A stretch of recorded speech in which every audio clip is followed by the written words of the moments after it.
वालेकुम। क्या हाल है आप लोग? ठीक है। उम्मीद करता हूँ आप लोग खैरियत से होंगे, ज़्यादा मायूसी नहीं होगी। लेकिन जो न्यूज़ है उसके हिसाब से तो अंदाज़ा यही हो रहा है कि इस वक्त पाकिस्तान में काफ़ी हद तक मायूसी फैली हुई है। देखिए, जिस तरह से पाकिस्तान में ये जो इलेक्शंस होते हैं जिसे हम जमहूरियत कहते हैं, अगर ये इसका तसलसल इसी तरह चलता रहेगा, हम अपने आप को नहीं सुधारेंगे तो फिर मायूसी बढ़ती जाएगी। अल्लामा इकबाल रहमतुल्लाह अलैह से मुझे बहुत अकीदत है। ये चीज़ उन्होंने उस वक़्त समझाई थी जिस वक़्त पाकिस्तान में ये निज़ाम भी नहीं था। अल्लामा इकबाल ने फरमाया था, इस राज को एक मर्द फ़रंगी ने किया फ़ाश, इस राज को एक मर्द फ़रंगी ने किया फ़ाश, हर चंद के दाना इसे खोला नहीं करते। जमहूरियत एक तर्ज़ हुकूमत है, जमहूरियत एक तर्ज़ हुकूमत है, जिसमें बंदों को गिना करते हैं तोला नहीं करते। तो बहरहाल उस वक्त तो यहाँ पे चूंकि अंग्रेज थे, तो इसलिए अल्लामा इकबाल ने फरमाया एक मर्द फ़रंगी ने, यानी कि अंग्रेज ने इस राज को मुझे मेरे ऊपर फाश किया, यानी जाहिर किया। हर चंद के दाना इसे खोला नहीं करते। जो हमारे पास अक्लमंद लोग हैं वो समझते हैं, जानते हैं, लेकिन समझाते नहीं हैं, पहचान नहीं देते। अब अल्लामा इकबाल हमें पहचान देने की कोशिश कर रहे थे। उन्होंने बताया कि जमहूरियत एक तर्ज हुकूमत है। ये जो जमहूरियत जो हमें अंग्रेजों ने या हमें गैरों ने दी है, ये गैरों की जो जमहूरियत है, ये हमारे किसी काम की नहीं है। जो जमहूरियत इस्लाम में है वो एक अलग चीज़ है। जैसा कि जब हज़रत उमर रज़ी अल्लाह ताला अन्हु की शहादत के बाद हज़रत उस्मान रज़ी अल्लाह ताला अन्हु खलीफा बने, तो उस वक्त वोटिंग हुई थी। जो सिर्फ बहुत बड़े आलिम फाजिल लोग थे उन्होंने वोटिंग की, और उन्होंने वोटिंग हुई तो आधे वोट हज़रत अली रज़ी अल्लाह ताला अन्हु को पड़े और आधे वोट हज़रत उस्मान रज़ी अल्लाह ताला अन्हु को पड़े। तो फिर मजीद कुछ और सिक्का लोगों की, आलिम लोगों की वोटिंग हुई, तो उसके बाद जो है एक वोट जब हज़रत उस्मान का बढ़ गया तो उन्हें खिलाफत दी गई।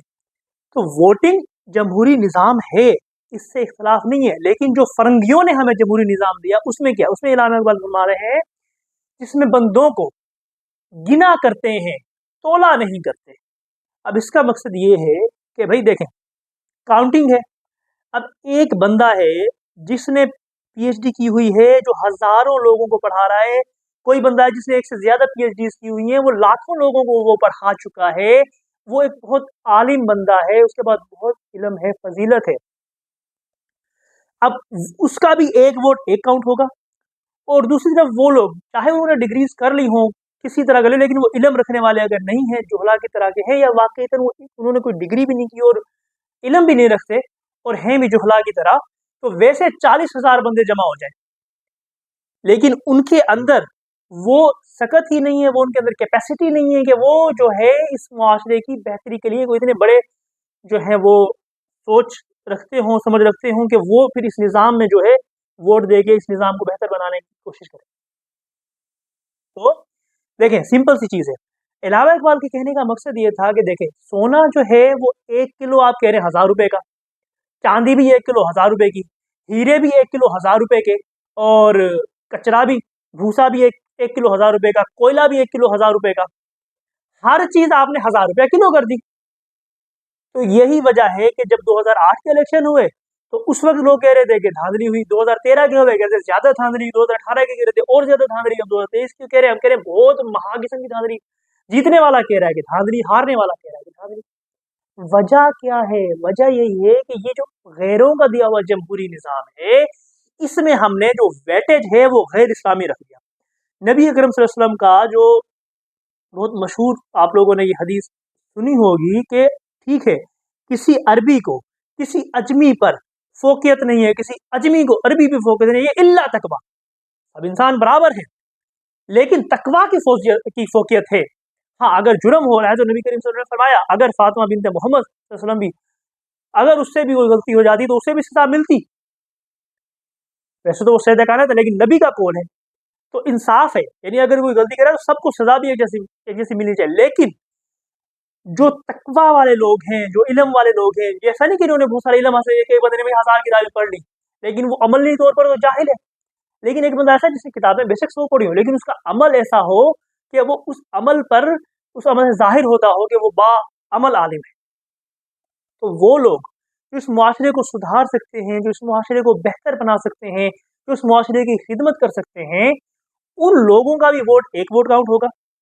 यानी एक बंदा आया इलेक्शन में, उसको पड़े 10,000 वोट, लेकिन 10,000 वोट में से अगर उसको 100 वोट ऐसे पड़े जिसमें सारे के सारे लोग पीएचडी होल्डर थे और वो बड़े आलिम फाजिल किस्म के लोग थे, और दूसरा बंदा है जिसको 1,00,000 वोट बढ़ गए, लेकिन वो सब के सब 1,00,000 वोट ऐसे थे जिनमें कोई भत्ता हो रहे, कोई क्लैशनकोफ कल्चर है, कोई पढ़ा लिखा नहीं है, कोई सिर्फ करप्शन चाहता है, कोई नकल से पेपर पास करना चाहता है। तो क्या, तो वो जो गैर मुत्तकी हैं, जिनका जो तकवा अख्तियार नहीं करते, उनके 1,00,000 वोट हैं, लेकिन वो जो नेक या इल्म वाले लोग हैं, उनके जो हैं वो बेशक 1,000 या 10,000 वोट भी हों। अब चूंकि वो काउंटिंग हो रही है, तो काउंटिंग में तो जाहिर बात है 10,000 जो है वो 1,00,000 से 10 गुना कम है। लेकिन अगर इल्म वाले लोग इस तरफ खड़े हैं, दाईं जानिब खड़े हैं, सच के साथ खड़े हैं, लेकिन काउंटिंग उनकी कम है, तो कुछ नहीं हो सकता। तो इसलिए अल्लामा मोहम्मद इकबाल जो हैं वो जमहूरियत के कायल हैं, लेकिन इस गैर इस्लामी जमहूरियत के कायल नहीं है।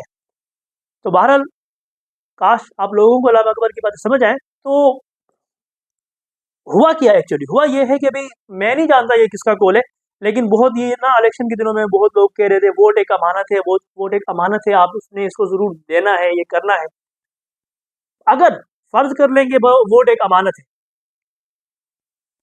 तो अमानत सिर्फ उसके अमीन को दी जाती है जो उसका हकदार हो, और जो अमानत अगर किसी गैर अमानत के हकदार को दे दी तो फिर वो तो खयानत है। यानी एक अमानत आपने सिर्फ सादिक और अमीन बंदे को देनी है, किसी झूठे को, गलत को नहीं दे सकते। अब क्या हुआ कि जिस बंदे को अमानत देनी थी वो बंदा अवेलेबल नहीं, तो क्या करेंगे, हर बात अमानत नहीं देंगे ना। लेकिन नहीं, हम ऐसा नहीं करते।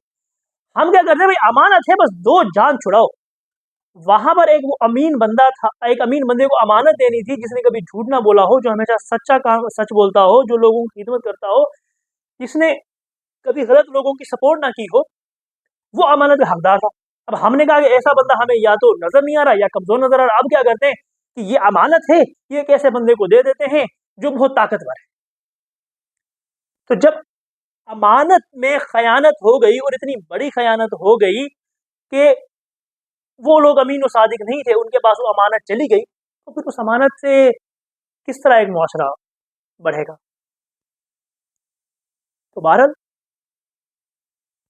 इस तरह से मायूसी ही फैलेगी, क्योंकि हमारे मुल्क को, हमारे लोगों को जो सबसे ज्यादा जरूरत है वो जरूरत है इल्म की। लेकिन हम लोगों ने क्या करना है, हम लोगों ने करना है कि नहीं, हमें हमें तो पता नहीं होता ना, हम तो वोट को समझते, पता नहीं हम वोट देंगे और ये बंदा जो है ना यहाँ पे भाषा नहीं। भाई एक एमपीए या एमएलए, ये बुनियादी तौर पर इनको लॉ मेकर कहते हैं, ये कानून साज है, इनका काम कानून बनाना है, रोड बनवाना है, पुल बनवाने हैं। ये काम तो ब्यूरोक्रेसी के, कमिश्नर के जो काम है वो उनसे करवाएं आप।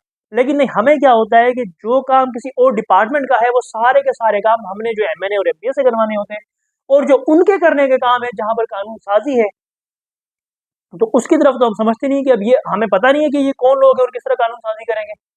अब ये तो सोचे ना कि वो जिस बंदे को वोट दें, क्या वो कानून साजी कर सकता है, इतना बाइल्म बंदा है, लेकिन इस चीज को तो फोकियत नहीं दी जाती, तो फिर यही रिजल्ट निकलता है। तो देखें, इस चीज को समझें कि कानून साजी करने का मकसद कुछ और है। अब हमारे मुल्क में कमोबेश 47 अरब तो सिर्फ इस इलेक्शन की मार्केटिंग पे खर्च हो गए। अगर यही 47 अरब जो इस वक्त की दुनिया की बड़ी बड़ी वेबसाइट्स हैं, ईडीएक्स और कोस्टा.com वगैरह, कोस्टा.org वगैरह, हमारे पाकिस्तान की गरीब और मुतवस्सित तबके की आवाम के ऊपर ये 47 अरब रुपए खर्च करके उनको मुफ्त तालीम दी जाती दुनिया के बड़े बड़े इदारों से, तो इस 47 अरब रुपए से इतनी बड़ी हमारी इकोनॉमी ग्रो करती कि ये 47 अरब हमें कई गुना होके मिलते। अब वो 47 अरब भी चले गए और कुछ मिला नहीं, सिर्फ मायूसी है। तो बहरहाल गुजारिश सिर्फ ये है, कोशिश करें, ठीक है आप इल्म रखते हैं, आपकी राय मुकद्दर है, मुकद्दम भी है, लेकिन इल्म की तरफ मजीद बढ़े, इल्म के प्यासे बने। क्योंकि ये कौल, इस कौल में से कह रहा हूँ कि मैंने ये आज तक खुद हदीस नहीं पढ़ी, लोग हदीस कहते हैं, कौल कह रहा हूँ कि हमारे ऊपर, मुसलमानों के ऊपर इल्म हासिल करना फर्ज है, माँ की गोद से लेकर कब्र तक। और हमने तो क्या करना है, हमने करना है कि नहीं बस हमें बीए की, बीएससी की, मास्टर्स की कोई डिग्री मिल गई है, उसके बाद हम तो बड़े आलिम फाजिल है, अब हमें इल्म हासिल नहीं करना। लेकिन नहीं, हमें तो इस्लाम सिखा रहा है कि मरते दम तक इल्म हासिल करना है। तो जो मुफक्किर हैं, आपको अल्लामा इकबाल पसंद है, आप उसे पढ़ें, आपको कोई भी पसंद है मुफक्किर, लेकिन प्लीज खुदारा मुफक्किर लोगों को पढ़ें, उनकी बातों को समझें, अपना इल्म बढ़ाएं, और फिर देखें कि जब हम खुद इल्म वाले होंगे तो हमारा मुआशरा भी तरक्की करेगा इंशाअल्लाह। अस्सलाम वालेकुम व रहमतुल्लाहि व बरकातहू।